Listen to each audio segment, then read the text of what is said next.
Poxa vida, lá vem o Gui falar de Ibovespa de novo, que só fala de Ibovespa. Mas o lance é o seguinte, o Ibovespa ele é importantíssimo. Você tem que encarar ele como seu ponto de partida. Porque o Ibovespa, né, o principal índice da Bolsa de Valores brasileira, ele é calculado em razão das principais empresas do mercado, ou seja, aquelas de maior peso e de maior volume. E, consequentemente, o Ibovespa retrata o desempenho geral da bolsa. E se o Ibov vai mal, é sinal que as ações vão mal. E aí eu te pergunto, você vai forçar a barra contra a tendência e operar contra o fluxo? Vai se machucar, né? Vai dar ruim. Então, eu particularmente começo minha análise pelo Ibovespa e eu só vou às compras quando o Ibovespa tem tendência de alta.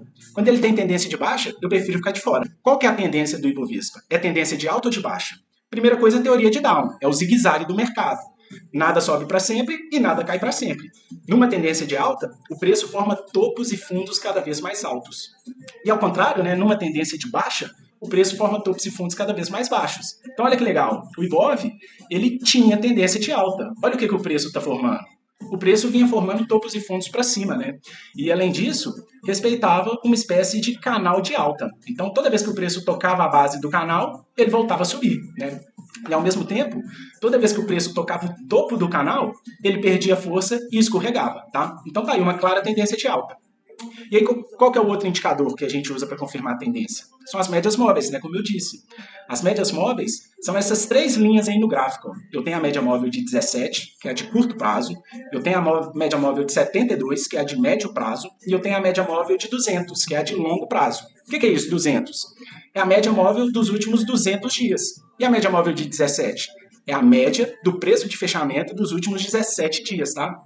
E aí, como que a gente usa as médias?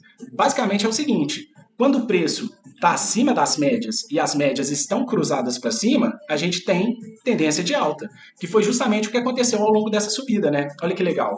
Além do Ibov fazer topo e fundo para cima, ele se encontrava, né, na maior parte do movimento acima das médias, com as médias cruzadas para cima. Então, não tem dúvida, tendência de alta. E aí é que a gente quer comprar, né? A gente quer comprar quando o Ibovespa tem tendência de alta. Mas olha só, o Ibov, ele registrou sua máxima histórica aqui em junho, né? No início de junho, em 131.200, e a partir daí só caiu, né? Escorregou e não tem dado vida fácil para o investidor, né? Quem começou a investir aí no segundo semestre provavelmente está sofrendo um pouquinho e passando calor, né? Por quê? Porque o mercado assumiu tendência de baixa. Olha o que aconteceu com o Ibov. Olha o que a cotação dele começou a fazer. A cotação passou a fazer topos e fundos cada vez mais baixos, né? E além disso, respeitando aí, ó, uma espécie de canal de baixa, tá? E aí olha que interessante, olha o que aconteceu com as médias móveis, essas três linhas coloridas aí no gráfico.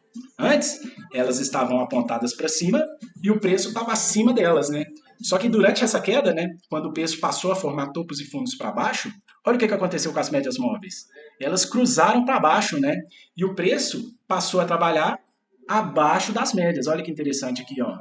Olha o preço abaixo das médias, né? Ou seja, tendência de baixa. Então, infelizmente, o mercado de ações brasileiro está em queda, né? Está em tendência de baixa.